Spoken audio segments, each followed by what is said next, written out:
Hello friends, welcome to my channel vibes with Sonali. और आप लोगों को भगवान भोलेनाथ के पावन महीने और पावन दिन की बहुत बहुत शुभकामनाएं।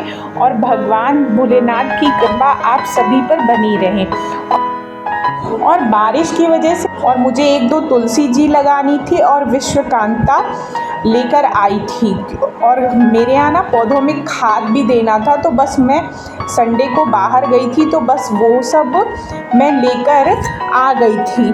फिर मैं सीधे ऊपर आई और मैंने ब्रश करा, जो हमारा रूटीन होता है। मैंने ब्रश करा और फिर मैं नहाने चली गई थी। नहा कर आई, मैंने बस भगवान की लाइट जलाई और भगवान की लाइट जलाकर सीधे मैं किचन में आ गई थी, क्योंकि बच्चों का टिफ़िन बनाना था। बच्चों का एग्ज़ाम चल रहा है, तो बच्चों को स्कूल भी भेजना था। ये देखिए, मैंने पनीर ना ये घर पर फाड़ा था। और मेरे बच्चे पता है क्या कह रहे थे, बोल रहे थे, मम्मा आपसे तुक्के में इतनी अच्छी पनीर फट गई है कि आप हमेशा ही ऐसी ही पनीर फाड़ देती हैं।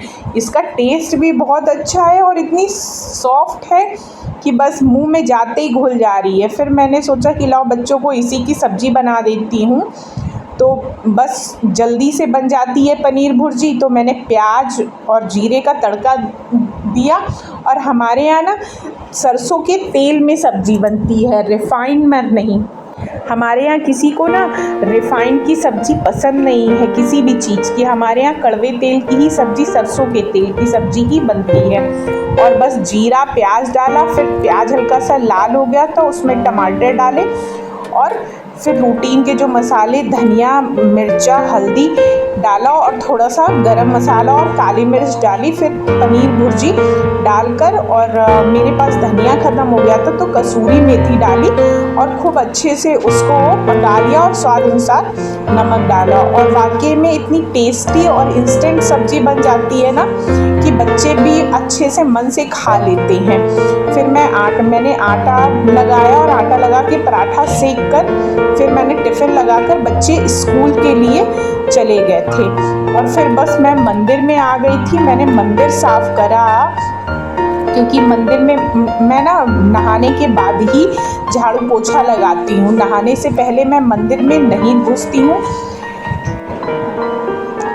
फिर मंदिर साफ़ करके भगवान के बर्तन मांजकर मैंने सूर्य भगवान और तुलसा जी को, और मेरे पास ना नर्मदेश्वर जी के शिवलिंग है ना, तो मैंने बस उन लोगों को जल चढ़ाया और उनको धूप बत्ती दिखाई। और फिर पहले मैंने घर पर पूजा करी, और घर पर मैंने कोई ख़ास पूजा नहीं करी, बस भगवान का भोग लगाया, उनका श्रृंगार करा और दिया जला दिया था। और फिर मैं चली गई थी मंदिर, जो मैं डेली जाती हूँ।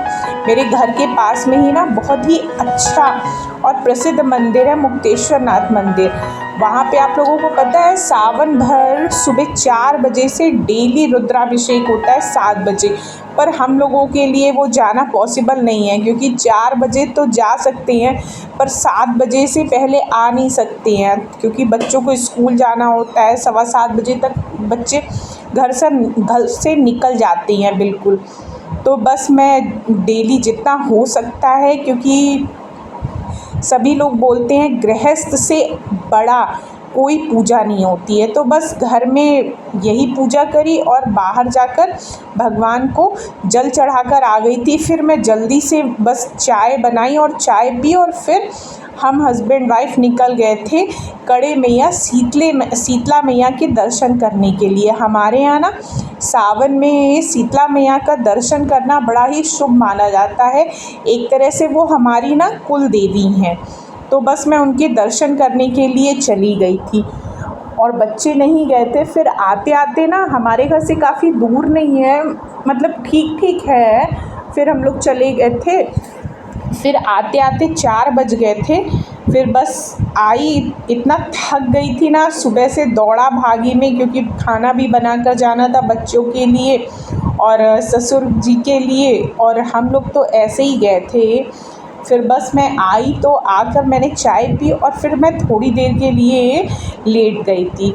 और हाँ, मेरे आटे का ड्रम ना खाली हो गया था, तो बहुत गंदा पड़ा था। जैसे आटा खाली हो जाता है ना, तो मैं फिर ड्रम खूब अच्छे से धुल देती हूँ। फिर हम लोगों ने खूब अच्छे से भगवान जी का ना पंचामृत से स्नान कराया और खूब अच्छे से श्रृंगार करा।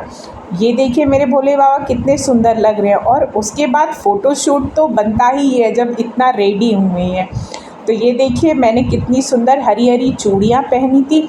अगर आप लोगों को ब्लॉग पसंद आता है तो please like share and subscribe ज़रूर करिएगा। अपना प्यार इसी तरह से मेरे ऊपर बरसाते रहिएगा। राधे राधे।